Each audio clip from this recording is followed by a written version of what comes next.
de noviembre ya son fechas en las que mucho evento, mucha cosa. Cata baila tango, tiene mucha movida ya en el Abasto.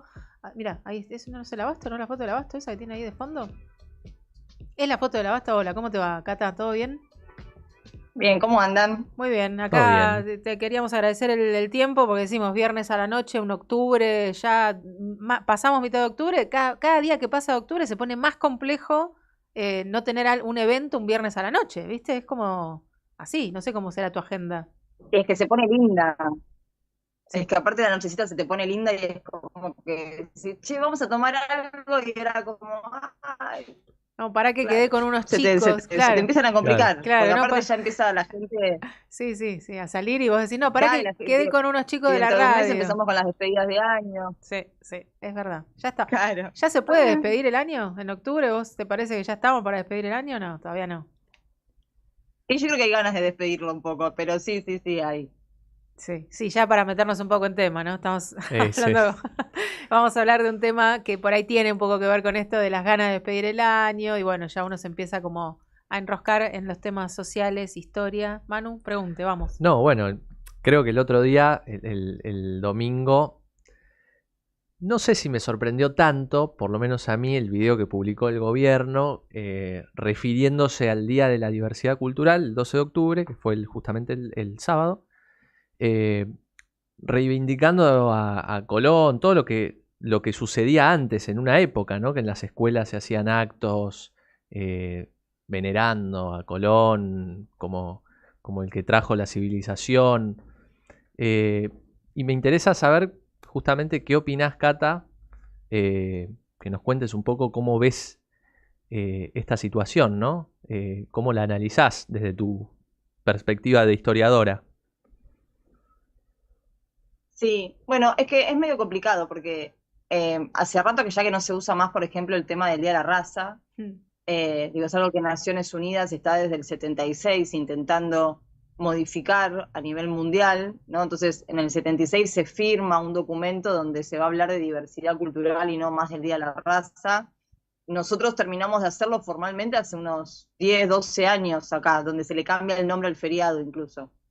Eh, es todo un tema porque cuando vos escuchás todo el tiempo que qué bueno que llegaron los europeos y nos trajeron la civilización, está todo bien con los europeos, o sea, obviamente que no hay ningún tipo de conflicto, pero de alguna forma, en términos de comunicación, lo que terminás haciendo es, uno es como que se refiere por la contraria, ¿no? O sea, si Europa me trajo la civilización, entonces acá no había nada, o lo que había era un desastre, o lo que había era gente incivilizada, ¿no? Claro, sería Eso como durante muchos años hizo eurocentrista. que Claro. se borrara la posibilidad. Claro, y es una forma también de borrar la posibilidad de entender que las civilizaciones que estaban acá tenían sus propias tecnologías, sus pactos sociales, sus formas, sus propias conformaciones de gobierno. eh, o sea, como, y siempre esta cosa como que lo que había acá no alcanzaba en términos de civilización, como tipo, era como lo menos. Eso también hace también, de alguna manera, que se entienda como que ser rubio o blanco o tener como rasgos europeos te pongan en una posición como mejor o superior, y entonces lo de acá es como inferior. Y también estos términos después de subdesarrollo, no desarrollado, o sea, se termina como haciendo una comunicación que no construye y que no empodera. Muy por el contrario, terminás como construyendo una cosa muy, muy dominada, de alguna manera. Eh, la conquista, ¿no? En términos de conquista. Y reivindicar a Colón es como, o sea, ni los europeos reivindican a Colón tampoco. Ellos han hecho su propio revisionismo, ¿no? Europa festeja el Día de la Hispanidad, por ejemplo, España, ¿no? Festeja el Día de la Hispanidad, pero, o sea, porque realmente lo que hizo España para ellos en ese momento es una gran epopeya, o sea, cruzaron el charco y conquistaron un continente completo. Para nosotros no es una gran epopeya, porque acá se perdieron un montón de culturas, ellos basaron una economía monopólica en nuestros recursos, no hubo un respeto a la diversidad cultural en aquel entonces, y entonces no está bueno, no está bueno volver a ese tipo de comunicación o a ese tipo de mensajes. También, además, ¿no? Teniendo en cuenta que ese mismo día que hicieron ese video, le cambian el nombre al, vamos a decir, ex correo argentino, y eligen ponerle el nombre de un presidente que también pasó, o sea, que escribió el Facundo, donde hablaba de civilización y barbarie, y entonces habla en contra de lo propio, en contra del gaucho, en contra del caudillo.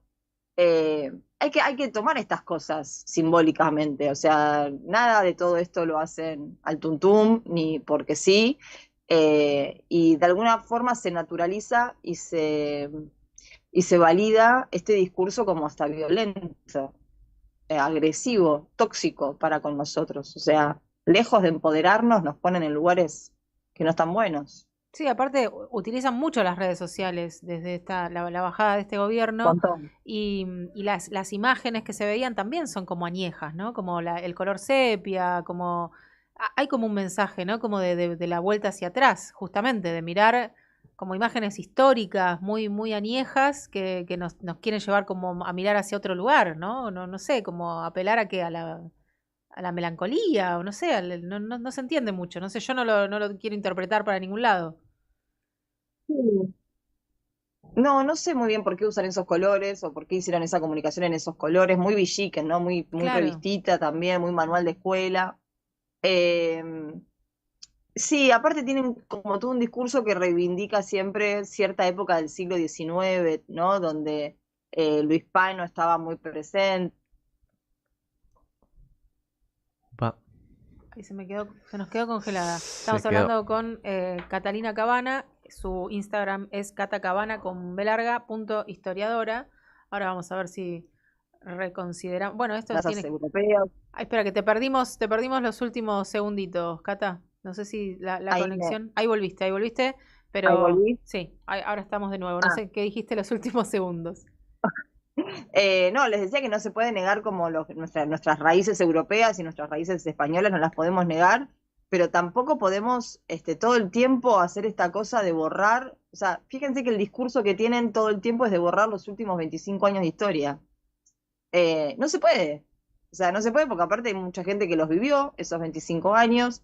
No se puede ir como al siglo XIX porque nadie lo vivió, entonces no, en el siglo XIX pasaba tal cosa. Eh, no sé, es como una comunicación muy vetusta cuando hablan de historia, en realidad. Muy de manual de escuela, de cosas que ya el revisionismo dejó en claro que no.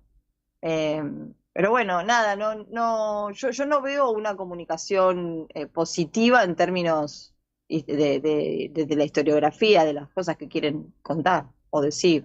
Sí, educacionalmente no sé en qué estadio estamos y cómo se está dando la materia historia hoy por hoy. La parte de la educación siento que no está del todo ayornada y no sé si en este punto, hoy hablando de lo que estamos hablando, no es hasta mejor, porque también si empezamos a retocar contenidos históricos, eh, hay como una manera medio tendenciosa de llevar hacia uno u otro lado. Entonces, no sé cómo ves vos Sí. esa parte. Yo creo que igual agarran lo que les conviene. Claro. Porque, claro, o sea, están haciendo, o sea, ellos hablan de que no quieren manipular la comunicación, pero agarran lo que les conviene. Eh, qué sé yo, por ejemplo, no hacen comunicaciones donde reivindiquen a San Martín, por ejemplo, o a Belgrano, y si lo van a reivindicar, lo reivindican desde costados que vos decís, ¿de dónde sacaste esto? Y sin embargo, cuando hay una fiesta como este, que es el Día de la Diversidad Cultural, lo mismo, otra vez, lejos de hablar de la diversidad cultural, que aparte somos un país recontra diverso, o sea, es un día para hablar de todas las diversidades. Si quieren hablar de los inmigrantes, pueden hablar. Si quieren hablar de todo lo que habita este suelo, que son todas diversidades, lo pueden hacer. Y sin embargo, lejos de hacer eso, te hablan de qué maravilloso que Europa llegó y nos trajo la civilización. Sí, ahora que te Eh, escucho, te iba a preguntar, vos que sos historiadora y cuidás mucho el vocabulario, ¿la palabra diversidad te parece que juega un poco en contra el hecho de que el Día Patrio se llame diversidad, o sea, que empiece con esa palabra, con lo que conlleva la diversidad y lo que nos costó y nos sigue costando? yo creo que es fundamental. El título de la efeméride es es el Día del Respeto, Mm. que ya es un montón, a las diversidades culturales. Y somos un país basado en la diversidad cultural. O sea, Argentina es un país de una inmensidad territorial que ya para cuando llegó a España tenía no sé qué cantidad de pueblos originarios, porque si hacemos una especie de feliz domingo y empezamos a nombrar todos los pueblos originarios, no terminamos más. Y hay otros pueblos que no conocemos y que también habitaban este suelo. Si extendemos eso a América es muchísimo más.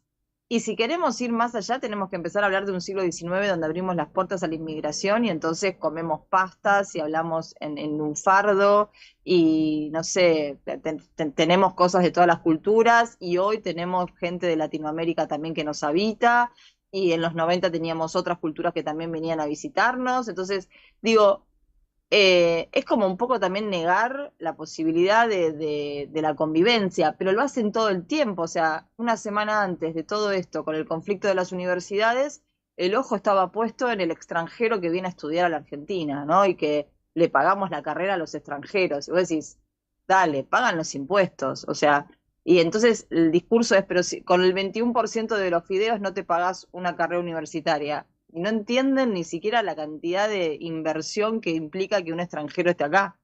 Eh, por eso digo, o sea, también es eso, todo el tiempo le están poniendo el ojo en términos tóxicos, de una relación tóxica y violenta con los demás, y entonces ahora odiamos al extranjero que viene a mi país a estudiar, porque si yo voy al país de ese extranjero yo no puedo estudiar gratis. Bueno, problema del otro país, en este país somos así, qué sé yo, pero eh, fíjate cómo hay siempre un hilo conductor en toda esta cosa. Sí. Como, Y sobre el tema de las... Qué bueno que lo sacaste porque te quería preguntar. Sobre el tema justamente de las universidades, ¿no? ¿Qué pensás al respecto un poquito más a fondo sobre el tema? ¿Cómo lo ves? sí, bueno, a mí me parece deplorable lo que pasa con las universidades. Lo mismo, digo, esta gente, mucha gente está diciendo como eh, que las universidades nacionales eran cajas públicas, ¿no? Donde se repartía plata, que las universidades no se dejan auditar. Están todas auditadas por la Auditoría General de la Nación y se autoauditan y son universidades nacionales. Además de eso, en los últimos 20 años, las universidades nacionales no sé, se multiplicaron en todo el territorio. Yo me acuerdo cuando yo terminé el secundario, había que ir a estudiar a la UBA, a Córdoba y ya está, o sea, con suerte a La Plata, no tenías muchas más opciones. Y ahora tenés universidades nacionales que te permiten quedarte en tu lugar y además te enseñan carreras que mejoran la economía de esos espacios, tipo producción vitivinícola en Mendoza, por hacer un ejemplo, ¿no? Que están pensadas, o sea, tipo en la Patagonia, todas las carreras que son para trabajar en turismo y en parques nacionales están tipo subvencionadas por el Estado, porque es para que después trabajes en la industria. O sea, que está pensada la educación en base al movimiento económico incluso. Y la realidad es que este discurso donde te dicen que las universidades solo son para la gente de plata, las universidades nacionales, sí es cierto que un pibe que come todos los días y duerme calentito va a terminar la carrera en 5 años. Pero también hay casos de pibes que les cuesta un montón y en 10 años se reciben de abogados o en 20 se reciben de médicos y es la posibilidad, o sea, yo entiendo que soy como una especie de romántica en esto, ¿no? Pero aunque sea uno solo, que ese solo vaya y estudie y está muy bien. La salida de la emergencia es a través de la educación, o sea, de poder agarrar y decir, hice una carrera y no me quedé en este lugar emergente, salí de ahí y ahora soy abogado, entonces voy a ayudar a los que están al lado mío y voy a generar un movimiento, o sea, hay que entender que todo lo que hacemos genera movimiento económico. Entonces, ese discurso de que en pos de un equilibrio fiscal, que es la macroeconomía, nos olvidemos de la microeconomía, que es la que mueve el día a día, es peligrosísimo, muy peligroso, porque a mí que me hagas una promesa de estoy acomodando la macroeconomía para que vengan inversiones extranjeras. ¿Y para qué son las inversiones? ¿Y quiénes son los que vienen? ¿Y qué tipo de inversión van a hacer? ¿Van a venir a comprar un cacho de tierra de mi país? ¿Qué van a venir a hacer? Porque eso es el RIGI, ¿no? Entonces, yo la verdad prefiero que la gente coma. Y ahí está la microeconomía, ¿no? O sea, que el profesor de universidad tenga un sueldo como corresponde. O sea, más allá de que el tipo para ser docente universitario tiene que estudiar una carrera universitaria, tiene que hacer una carrera de posgrado, le piden publicaciones, le piden actualizaciones, o sea, una persona que está al frente de una Y un cátedra concurso universitaria encima. fue a un concurso, o sea, es gente brillante.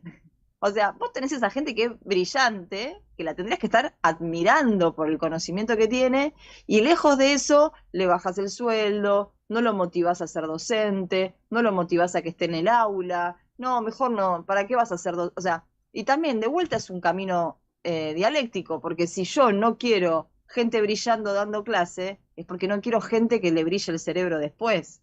O sea, no hay nada mejor que un profe que te abre la cabeza, o sea, ir a la facultad a una clase cualquiera y vos escuchás al profesor y decís, wow, mira todo lo que me está diciendo, esto está buenísimo. Y yo, o sea, si me hubiese quedado en mi casa con un videíto de TikTok, no hubiese aprendido todo esto. ¿No? Entonces, hay como una cosa peligrosa de la cosa efímera, de hacerte rico millonario con criptos y la mar en coche, y hay una devaluación de la educación, como no vayas, no estudies, ¿para qué vas a estudiar? Pero después la realidad es que la salida es a través de la educación. O sea, y después se llenan la boca hablando y diciendo que es un país educado, porque hay que invertir en educación, porque la obra pública en educación, y no te construyen una escuela, no te ponen un cielo raso. Al contrario, todo el tiempo están como tirando abajo la educación. Y si vos te quedás sin docentes, te vas a quedar sin alumnos. Es Claro. un proceso, un largo proceso a largo plazo, pero termina sucediendo. Porque no es que ese docente se va a la universidad privada y entonces, bueno, si no podés pagar, no estudiás. Porque si te vas a la universidad privada, cobrás menos que en la UBA. O sea, eso encima es cosas que no se dicen tampoco. O sea, no es que un docente universitario en una universidad privada también es valorado. No, porque el de la privada, porque es una cuestión de mercado, te dice, no, si en la UBA pagan tanto, yo voy a pagar tanto, tanto, porque tengo menos alumnos, no tengo gente estudiando, o sea, tienen otras excusas porque es privado. Eh, pero al final de cuentas es eso, y fíjate que hoy tenés casi 75 facultades tomadas, y la salida está ahí también, o sea, las grandes revoluciones se dieron a través de las universidades, el Mayo francés, el Cordobazo, los pibes de los 70, los pibes de los 60, cuando quisieron arancelar la UBA en los 90, se tomaron las facultades, no se aranceló nada. Tiene que ver también con un tema de idiosincrasia, o sea, la posibilidad, o sea, y esto es maravilloso. Yo a veces hablo con gente de Estados Unidos y les explico, le digo, vos acá vas a la universidad, te anotás y vas a cursar. Y, y ellos te miran con cara de, ¿pero qué? ¿No te hipotecás? ¿No te endeudás? ¿No tenés que ser la mejor porrista para tener una beca? ¿No tenés que tener las mejores notas para poder entrar? O sea, acá no hay un tema de selección natural, que es a lo que quieren ir, a un tema de yo soy superior y puedo entrar. Acá es todo, vamos a estudiar. Te cueste lo que te cueste, pero la cantidad de, o sea, pensemos que hoy es todavía faltan un montón de primer generación Pero que se además, reciban. O sea, además esa selección natural sería como ficticia, una fábula, porque no hay meritocracia así. Es como un cuento la no, meritocracia, ¿no? ¿Qué meritocracia? Si hay clases sociales y tenemos 50% de pobreza, me parece que no. aparte, vos pensás que en un país con los niveles de indigencia que estamos teniendo, si encima cerrás la posibilidad de la educación o arancelás la educación, la universidad no es solo un lugar donde vas a estudiar, es también un lugar donde vas a hacer relaciones sociales, donde te conectás, donde conoces gente, es un escalón, es un trampolín. Todos los que te hacen un MBA y un posgrado de negocios van a hacer negocios. Es un espacio donde van a tomar cafecito y juntarse. Si total ya saben cómo manejar o administrar una empresa. Entonces, eh, tiene que ver un poco con entender qué rol social también cumple la universidad. O sea, gente que no ha caído en desgracia por ir a estudiar, porque tuvo amigos que le dijeron, che, no, yo te banco los apuntes, yo te pongo el Meet y escuchá la clase aunque estés repartiendo en Rappi, o sea, no te pierdas la clase. Genera comunidad. Todos esos espacios generan comunidad. Entonces, si nos quieren separados, nos quieren pobres, nos quieren ignorantes, nos quieren tipo admirando otras culturas, lo único que están haciendo es destruir el empoderamiento social. Y lo que no estamos entendiendo es que nosotros somos 47 millones y ellos son 10 personas. Que encima es como, tipo, somos un montón nosotros. ¿Por qué nos quedamos ahí? Eh, pero bueno, es ese cómo funciona el mecanismo. Hay un término que usa mucho Milei que es la batalla cultural, un concepto más que un término. Un concepto y un término. La batalla cultural, que me parece que tiene un poco que ver, digamos, porque hay como una tradición que es bastante antagónica de alguna manera a las ideas de Milei, ¿no? En el cine, en la universidad, que no tiene por qué ser adoctrinamiento, ¿no? No tiene nada que ver con adoctrinamiento, me parece, ¿no? Es una Está claro que visión no. del mundo. Es que no es, o sea, la universidad no te adoctrina, o sea, la verdad es que si alguien te enseña a ser buena persona y a vivir en sociedad y a convivir y a entender que vivís con otro y que sos el otro del otro, eso no es adoctrinamiento, eso es conciencia social. El problema es que estos términos tienen connotaciones, entonces ellos se agarran de esto y automáticamente conciencia social, peronismo, peronismo, kirchnerismo, kirchnerismo, Cuca, Cuca, Cristina, la mar en coche, ¿no? Y entonces te hace él un video donde te publica que había un virus, el Cuca 12, por ejemplo. Vos sos mi presidente también. Yo te voté o no te voté, vos sos mi presidente. Vos no me puedes estar, tipo, hablando en esos términos. Me parece hasta caprichoso y de jardín de infante. Ahora, cuando habla de la batalla cultural, justamente va por ese lado también, o sea, la destrucción del cine, el cierre de los museos, es otra vez ir a lo mismo. Está claro que hay películas que no existen sin la ayuda del Estado, está claro que no, o sea, justamente esa es la presencia del Estado. Si a vos te molesta o no te molesta la película que hicieron, no importa, si a vos te parece o no te parece que tiene el nivel que tiene que tener, porque no es una de Scorsese, bueno, no es una de Scorsese, pero existe esa película. Y si el Estado a vos te da plata para hacer una película, esa película, o sea, ponele, me dan plata a mí para hacer una película, X cantidad de pesos. Yo esa plata no me la guardo en el bolsillo y me voy al Caribe. Le pago al pibe de edición, le pago al pibe de sonido, le pago al pibe de cámara, le pago a los actores. O sea, esa plata que me dio el Estado está volviendo al Estado, porque está volviendo en la microeconomía para sostenerla. Y encima tengo el beneficio de que existe una película y encima tengo el beneficio de que esa película se va a transmitir gratuitamente, entonces se va a beneficiar mucha gente por ver esa película. O sea, es un montón. Lo mismo sucede en los museos, lo mismo sucede en las actividades culturales. Hay muchas cosas que el Estado subsidia o ayuda, o pasaba cuando teníamos un Ministerio de Cultura, que la contraprestación era, bueno, yo te voy a dar esto, pero vos lo tenés que hacer gratis, no se lo tenés que cobrar a la gente, porque tus honorarios ya están pagos por mí, por el Estado. Entonces el que se beneficia no soy yo, que estoy dando un recital y me lo pagó el gobierno. El que se beneficia es toda la gente que pudo venir gratis a verme, porque esa plata que hubiesen gastado en la entrada, se la van a gastar en ir a comer afuera. Y entonces tengo movimiento económico, tengo consumo en la calle.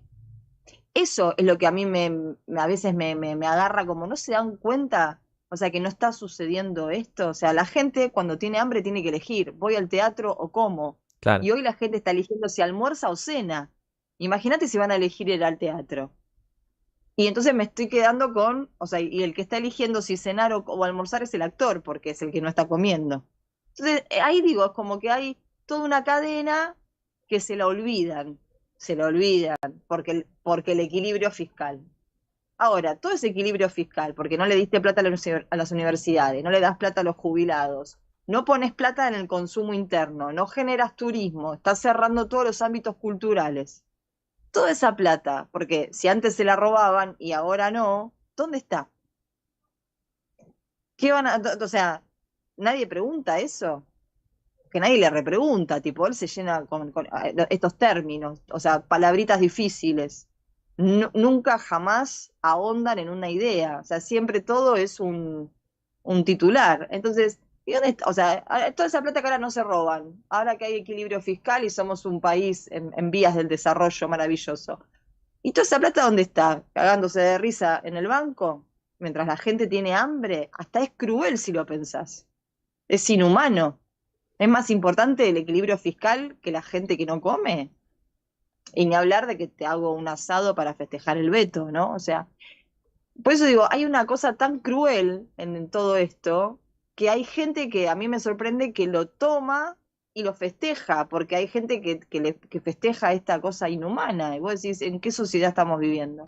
Bueno, pero vos dijiste la Eh, clave, me parece. Vos decís, y esto, y si lo pensás un poco, es hasta cruel, y si lo pensás un poco, pero bueno, no estamos, me parece, en una época muy de pensante. Capaz que es eso, es la necesidad de ayudar, por eso estás acá en el programa, es esta necesidad de hablar de las cosas y profundizar un poco y picotear temas en los cuales hay que ir pensando a ver si encontramos respuestas comunes, ¿no? Porque me parece que la clave es esto que vos decís. Nadie piensa en esto, nadie piensa en aquello. Y no, me parece que estamos en la era de está todo masticado, me ponen un video, lo miro un TikTok, cociné en un minuto.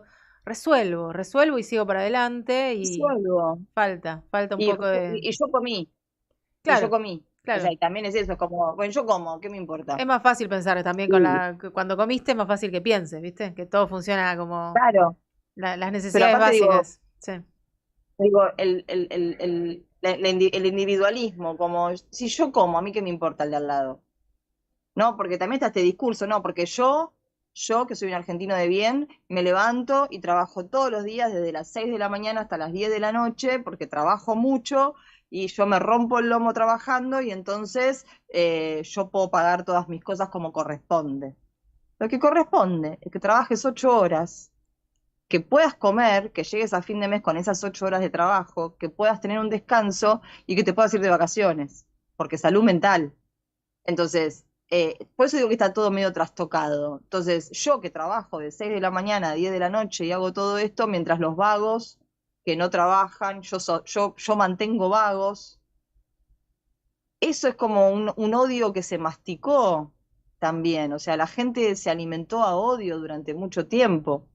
Y eso también hay que pensarlo, ¿no? O sea, porque por algo votan a alguien con una motosierra en la mano, literal, o sea, que te hace una campaña con la motosierra en la mano, o sea, es una imagen violenta, es una persona que no me habla a mí, o sea, yo, no votante de Milei, a mí Milei no me habla a mí, me insulta todo el tiempo, ay, los domé a todos, y vos, Cuca, o sea, fíjense que la forma de comunicarse pasa todo el tiempo por la violencia, pasa todo el tiempo por la agresión, alimentan eso, o sea, o sea, otra vez nos quieren muertos de hambre, burros pobres, y encima peleados. O sea, si yo me peleo con el de al lado, no vamos a salir nunca de esta, porque es como el Martín Fierro, ¿no? Digo, Nos unidos devoran. es a la ley primera, si no nos morfan los de afuera. Nos devoran los de afuera. Cata, como siempre, más que gustosa la charla, se nos termina el tiempo, se nos termina el Zoom. Nos aparece el cartel que dice se termina el Zoom y decimos, ¿cómo pudo pasar una cosa así? Pero qué crueldad. Tenemos que tener charlas más seguidas, más como estos picoteos, pero un poco más seguidos, sin fecha, sin tanta fecha, sin diversidad, raza, ¿no? Lo que venga. Hay que conversar y mover un Tienes poco las ideas. Cata Cabana con B larga, punto historiadora, ahí la encuentran.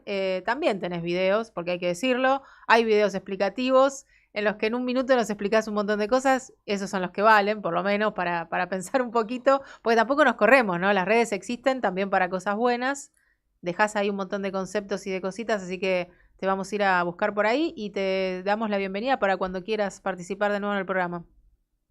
Dale, cuando quieran, sin excusa, sin efeméride, estamos en contacto. Dale, Gracias, abrazo, Cata. buen fin de semana. Que tengan linda noche.